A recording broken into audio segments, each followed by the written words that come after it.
একদিন তোর গলায় মালা পরায় দিব। ফাতেমা বলে কবে কবে কবে? আল্লাহর নবী বললেন যেদিন তোমার বিবাহ হবে।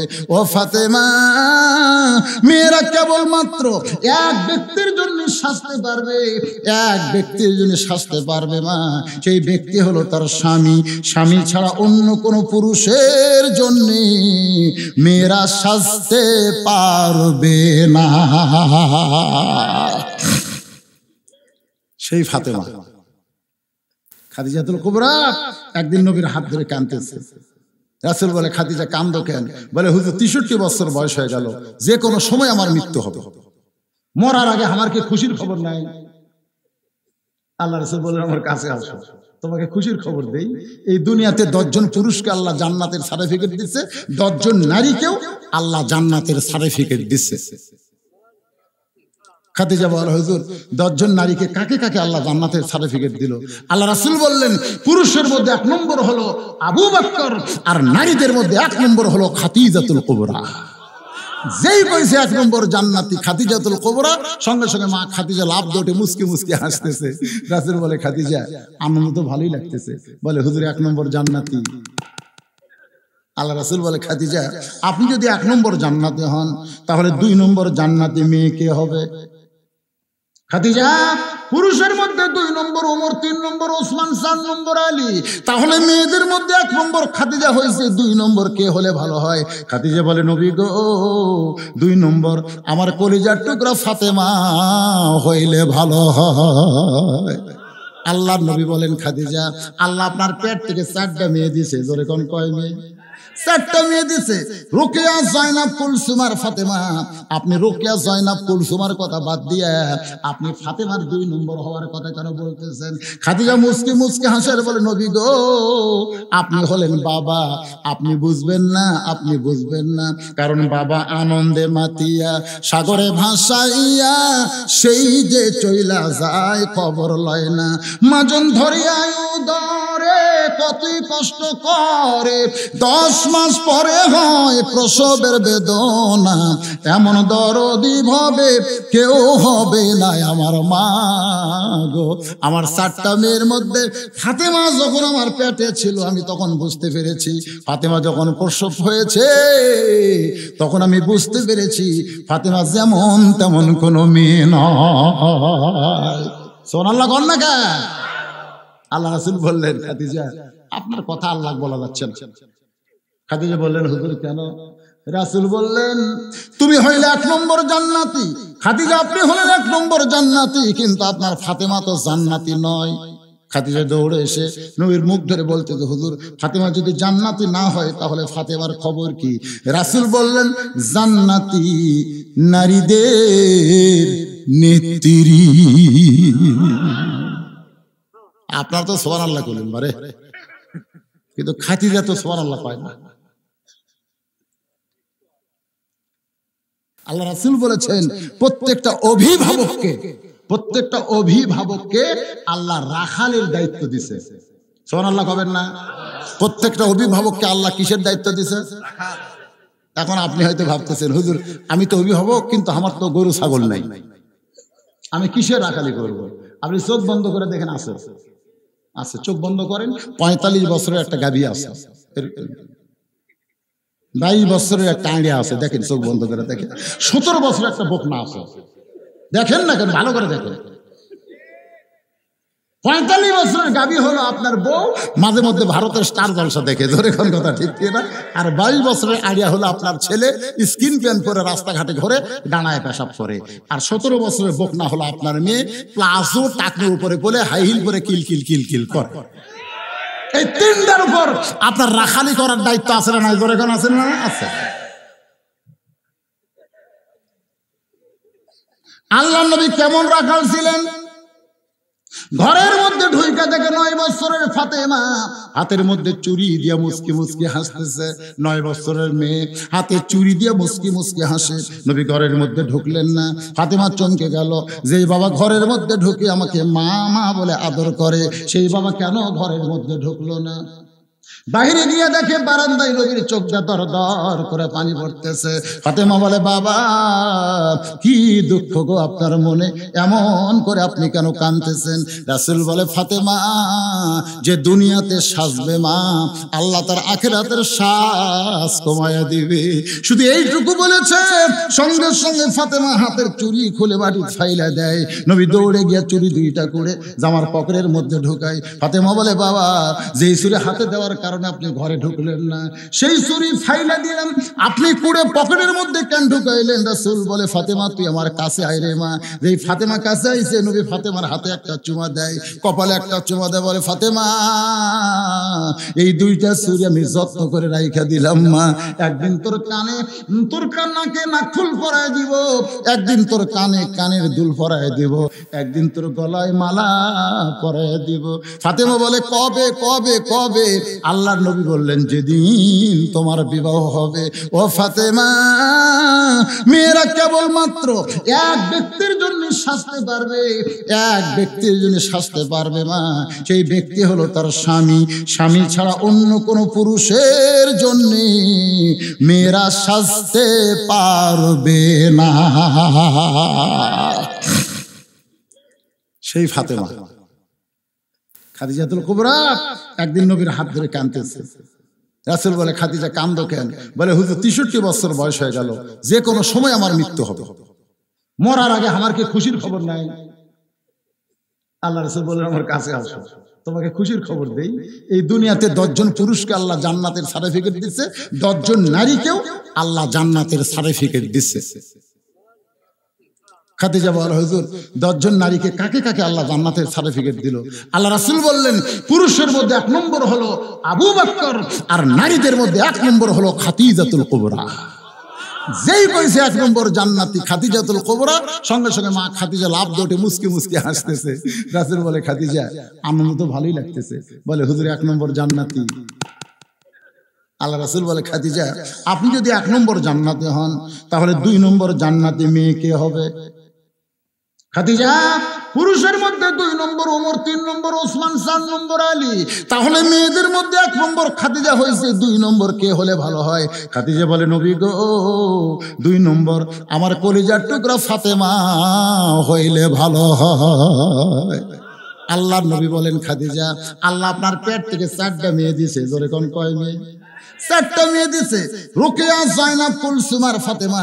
আপনি রুকিয়া, জয়নাব, কুলসুমার কথা বাদ দিয়ে আপনি ফাতেমার 2 নম্বর হওয়ার কথা কেন বলতেছেন? খাদিজা মুস্কি মুস্কি হাসে বলে, নবী গো আপনি হলেন বাবা, আপনি বুঝবেন না, আপনি বুঝবেন না, কারণ বাবা আনন্দে মাতিয়া সাগরে ভাসাইয়া সেই যে চইলা যায় খবর লয় না, মাজন ধরিয়া উদরে কতই কষ্ট করে, 10 মাস পরে হয় প্রসবের বেদনা, এমন দরদি ভাবে কেউ হবে না আমার মা গো। আমার 4টা মেয়ের মধ্যে ফাতেমা যখন আমার পেটে ছিল, আমি তখন বুঝতে পেরেছি, ফাতেমা যখন প্রসব হয়েছে তখন আমি বুঝতে পেরেছি ফাতেমা যেমন তেমন কোনো মেয়ে নয়। সুবহানাল্লাহ কন না কে? আল্লাহ রাসূল বললেন, খাদিজা আপনার কথা আল্লাহ বলা যাচ্ছে না। খাদিজা বললেন, হুজুর কেন? রাসূল বললেন, তুমি হইলে 1 নম্বর জান্নাতি। খাদিজা আপনি হলেন 1 নম্বর জান্নাতি, কিন্তু আপনার ফাতেমা তো জান্নাতি নয়। খাদিজা দৌড়ে এসে নবীর মুখ ধরে বলতে, হুজুর ফাতেমা যদি জান্নাতি না হয় তাহলে ফাতেমার খবর কি? রাসূল বললেন, জান্নাতি নারীদের নেত্রী। আপনার তো সুবহানাল্লাহ বলেন বারে, কিন্তু খাদিজা তো সুবহানাল্লাহ পায় না। আপনার তো সুবহানাল্লাহ বলেন, বুঝলেন না দেখে, কিন্তু খাদিজা সুবহানাল্লাহ পায় না। মুখ বেঁকা করে নবীর কাছে বসে বলতেছে, পাল্টা দেন, পাল্টা দেন, আমাকে জান্নাতি নারীদের নেত্রী ঘোষণা করেন, আর ফাতেমাকে 1 নম্বর জান্নাতি বলেন। নবী বুঝতে পারলেন মেয়েদের স্বভাব হলো নেত্রী হওয়া। জোরে কোন কি হওয়া? 1 নেত্রী ক্ষমতায় থাকবে, আর 1 নেত্রী জেলখানা ঢুকে থুবে। জোরে কোন কথা ঠিক? এত অসুস্থ ভাই রে, মরে আছে।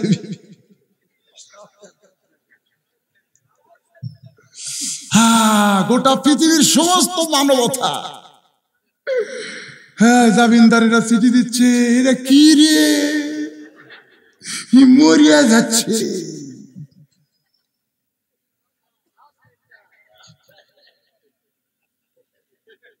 কথা কথা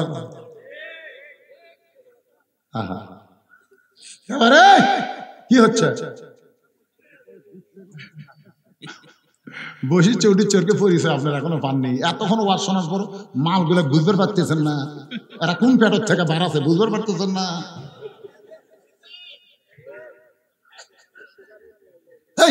বোঝা যাচ্ছে না এত কি, খালি দেখালে আমার বোঝেন। আসলে এরা পারবে না তো, কারণ এরা আমার এলাকায় লোকের জায়গায় হুজুর 11 মাস আমার খিদে নেই, খালি রোজার মাসত খিদে। 11 মাস আর খিদে লাগে না, তৃষাও লাগে না, আর রোজার মাসের চাঁদ ওঠার পর থেকে হেইরে খিদে আমার বেড়া যায়। হুজুর আমার অপরাধ কি? আমি বললাম আমি জানি না, তোর মায়ের কাছে থাক, তোর মা বাসা আছে মায়ের কাছে। ওই মায়ের কাছে বলতেছে কেমন 11 মাস আমার খিদে কম, রোজার মাসে খিদে বেশি কেন? তখন মা বলতেছে তোর দাদি এই শয়তানি করছে। তুই যখন আমার পেটত ছিলি তখন তোর দাদি কি কইছে, ওই পেটের দাগ সাইজ করার জন্য রোজা থাকতে আমাকে নিষেধ করছে। আমি রোজা থাকি তুই নাকি শুকা যাবো, এই রোজার মাসে আমি খাসি তুইও খাসিস। রোজার মাসও তোর পেটের মধ্যে খাওয়ার অভ্যাস আছে, আর বাইরে হয়ে তুই খাওয়া বন্ধ করে পারিস? এরা পেটের মধ্যে ঘোরার অভ্যাস আছে, ওরা বাইরে এসে ঘোরা বন্ধ করবি? এই যে কি বলতেছে খাদিজা, জানি মা আমি জানি কোন মেয়ে আমার কি রকম, এটা পেটের মধ্যে থাকতে আমি বুঝতে পেরেছি। বলেন সুবহানাল্লাহ। আপনি তো বাবা, আপনি কি বলবেন? আপনি আনন্দে মাতিয়ে সাগরে ভাসে সেই যে চলে গেছেন, খবর নিয়েছেন। আল্লাহ নবী বললেন খাদিজা মন কষ্ট নিও না, আল্লাহ যদি আমাকে দেয় আমি তো দিতে পারি না, আল্লাহ আমাকে ঘোষণা দেওয়ার কথা বলেছে, তুমি হইলে 1 নম্বর জান্নাতি, আর ফাতেমা হইল জান্নাতি নারীদের নেত্রী। সঙ্গে সঙ্গে খাদিজা নবীর হাতটা ধরে বলে রাসূলুল্লাহ, কোন আমলের কারণে আমি খাদিজাকে বাদ দিয়া ফাতেমাকে আল্লাহ খাতুনে জান্নাত ডিগ্রি দিল, এটা যতক্ষণ আপনি না বলবেন ততক্ষণ আমি খাদিজা আপনার হাত ছাড়বো না। এই বলে খাদিজা নবীর হাতটা চাইবা ধরেছে। আমার মা বোনেরা যারা পর্দায় আছে তাদের জন্য এই ওয়াজটা শোনার দরকার আছে না নাই? এজরে যেন আছে না নাই? কোন আমলের কারণে মা ফাতেমাকে আল্লাহ খাতুনে জান্নাত ডিগ্রি দিল? আমার মা বোনেরা যারা পর্দায় আছেন একটু মনোযোগ দিয়ে কানটা ফেলায় দেন, কিছুক্ষণের ভিতরে আমি আপনাদেরকে সেই আমলটার কথা বলবো। আর আপনারা যারা বসে আছেন, আমার মা বোনেরা যদি ভালো হয় তাহলে আমাদের লাভ না লস? খুব আজকে আমরা বেড়া শান্তি পাই, বাড়ির মধ্যে শান্তি পাই ভাই। বাড়ির মধ্যে গেলে খালি ঝাঁকর ঝাঁকর শুরু হয়। স্বামী কই তুই কলের গান নাকি রে? একবার বাপের বিরুদ্ধে, একবার মায়ের বিরুদ্ধে, একবার বোনের বিরুদ্ধে, মানে স্বামীর যে 14 গোষ্ঠী আছে এর বিরুদ্ধে সারাদিন খালি বক বক বক বক বক করে জোরে একটু করে। এই জন্য অনেক মরদ মানুষকে বাইরেই ভালো, সবারে বাড়ি যাই যাবো না অশান্তি রে। আজকে এই অবস্থা যখন করব, মায়েরা শুনবে আগামীকাল থেকে আপনাকে বাড়ি যেন আল্লাহর জান্নাত হয়ে যাবে। সুবহানাল্লাহ, সুবহানাল্লাহ। খাতুনে জান্নাত কোন আমলের কারণে আল্লাহ দিয়েছে আমার মা বোনদের জন্য শুনতে হবে। কারণ খাদিজাতুল কুবরা নবীর হাতটা ধরে বসে আছে, ওগো নবী কোন আমলের কারণে আমাকে বাদ দিয়া আল্লাহ ফাতেমাকে খাতুনে জান্নাত ডিগ্রি দিল, এটা যতক্ষণ আপনি না বলবেন ততক্ষণ আমি খাদিজা আপনার হাত ছাড়ব না। আমার মায়েরা বোনেরা, আল্লাহ নবী বললেন খাদিজা আপনার নাকের সাইজ কেমন, আপনার মুখের সাইজ কেমন, আপনার গায়ের রং কেমন, আপনি কয় ফুট লম্বা, এটা দুনিয়ার কোনো পুরুষ কি জানে? না না, খাদিজা বলতেছে, খাদিজা বলতেছে হুজুর 40 বছর বয়সে আপনাকে যখন স্বামী বলে স্বীকার করলাম, ওই সময় মক্কার সবচাইতে ধনবতী রমণী ছিলাম। এই ধনবতী হওয়ার পিছনে কারণ হলো আমার অনেকগুলো ব্যবসা ছিল। এই ব্যবসা চালাইতে গিয়া হাজার হাজার পুরুষের সঙ্গে আমার লেনদেন হয়েছে। আমার নাকের সাইজ, মুখের সাইজ, গায়ের রং দুনিয়ার হাজার হাজার পুরুষ জানতে পারে। আল্লাহ নবী বললেন খাদিজা আপনার ফাতেমার নাকের সাইজ কেমন, মুখের সাইজ কেমন, গায়ের রং কেমন, এটা দুনিয়ার কোনো পুরুষ কি জানে? খাদিজা বলতে যে পর্দায় আমার ফাতেমা পর্দার ভিতরে জন্ম নিয়েছে। আল্লাহ রাসূল বলেন আপনি শুধু ফাতেমার জন্মটা পর্দার বিষয়ে জানেন, কিন্তু আমি নবী বলতেছি ফাতেমা পর্দার ভিতরে বড় হবে, আবার পর্দার মধ্যে দুনিয়া থেকে বিদায় নিবে। ফাতেমার কবরকে আল্লাহ দুনিয়ার মানুষের কাছে পর্দা করে দিবে। শুধুমাত্র পর্দা বেশি হওয়ার কারণে আল্লাহ আপনাকে বাদ দিয়া আপনার ফাতেমাকে খাতুনে জান্নাত ডিগ্রি দিয়েছে। আমি মা বোনদের জন্য বলবো, মা সেই ফাতেমা যদি জান্নাতের নারীদের নেত্রী হয়, আর সেই ফাতেমার সঙ্গে যদি জান্নাতে যাওয়ার চান, তাহলে বেপর্দা হয়ে কোনোদিন যাওয়া যাবে? জোরে বলেন যাবে? এই জন্য ফাতেমার সঙ্গে জান্নাতে হবার গেলে মায়েদেরকে পর্দার মধ্যে থাকতে হবে। মেয়েরা যদি পর্দার মধ্যে আসে, সব ইবাদত করা তার জন্য সহজ আল্লাহ করে দিবে। জোরে কোন সুবহানাল্লাহ।